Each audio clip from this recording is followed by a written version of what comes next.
छत्तीसगढ़ की सियासत में जंगल से ही प्रदेश का तख्त और ताज तय होता है। कहा यह भी जाता है कि बस्तर छत्तीसगढ़ में सत्ता की चाबी है और विधानसभा चुनाव में इसका असर भी देखने को मिला।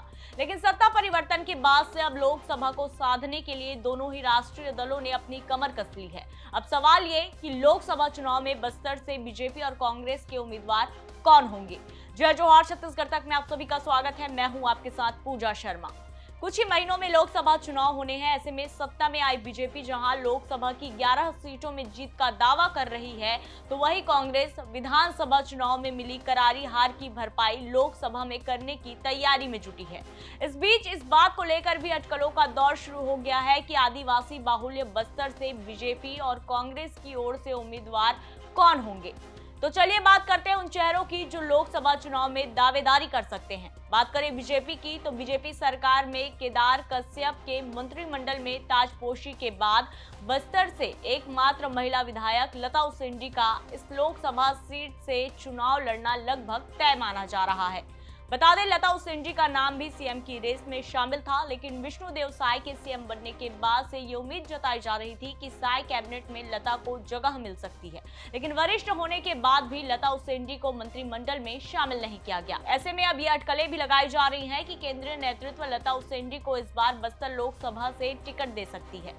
बता दें, कोंडागांव विधायक लता उसेंडी 5 बार विधानसभा का चुनाव लड़ी है और 3 बार उन्होंने विधानसभा चुनाव जीता।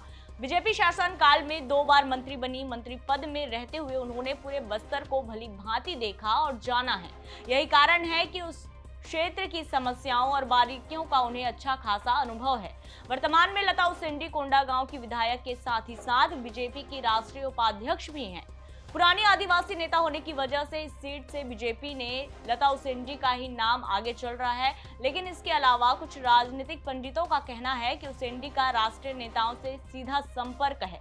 केंद्रीय नेतृत्व इस सच से भी वाकिफ है कि लता उसेंडी के सांसद निर्वाचित होने के बाद उनकी सीट पर उपचुनाव कर वह किसी अन्य प्रत्याशी को उतारकर जीत हासिल कर ही लेंगे। लेकिन अपनी नई सियासी परंपरा के तहत बीजेपी किसी नए नाम को लाकर चौंका भी सकती है। अब बात करें कांग्रेस की, तो जिस तरह से विधानसभा चुनाव में कांग्रेस को अप्रत्याशित हार मिली, उसे पार्टी अब तक नहीं बचा पाई है।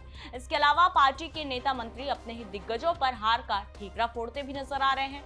बता दें कि बस्तर सीट से मौजूदा सांसद और पीसीसी अध्यक्ष दीपक बैज को पार्टी ने चित्रकोट विधानसभा सीट से चुनावी मैदान में उतारा, लेकिन उन्हें जीत नहीं मिली। इसके बावजूद पार्टी ने दीपक बैज पर भरोसा कायम रखा और उन्हें फिर से पीसीसी चीफ की जिम्मेदारी सौंपी गई। ऐसे में अब ये अटकलें तेज है कि कांग्रेस एक बार फिर बस्तर के वर्तमान सांसद दीपक बैज को चुनावी मैदान में उतार सकती है। इसके अलावा हाल ही में दीपक बैज ने अपने क्षेत्र में कार्यकर्ताओं की बैठक के बाद मीडिया से बातचीत के दौरान इसके संकेत भी दिए हैं। जानकारों का यह भी कहना है कि बस्तर में बीजेपी का दूसरा ऐसा कोई कद्दावर नेता भी नहीं है जिसे संपूर्ण बस्तर की सूझबूझ हो या फिर जिनका प्रभाव हो। वहीं कांग्रेस के पास भी ऐसा कोई दमदार चेहरा नहीं जिस पर पार्टी की ओर से दांव लगाया जा सके। इसके अलावा विधानसभा में मिली हार के बाद पार्टी ऐसे अलहदा प्रयोग करने से भी बचेगी। बता दें, सांसद दीपक बैज 2 बार साल 2013 और 2018 में चित्रकोट विधानसभा सीट से विधायक चुने गए और साल 2019 में बीजेपी लहर के बाद भी उन्होंने बस्तर संसदीय क्षेत्र से चुनाव जीतने में सफलता हासिल की। लिहाजा पार्टी दीपक बैज को लोकसभा में उतारने का रिस्क ले सकती है। फिलहाल इस रिपोर्ट में इतना ही। आपको ये जानकारी कैसे लगी कमेंट करके जरूर बताइए और छत्तीसगढ़ से जुड़ी तमाम खबरों से अपडेट रहने के लिए देखते रहिए आपका अपना डिजिटल चैनल छत्तीसगढ़ तक। जय जोहार, नमस्कार।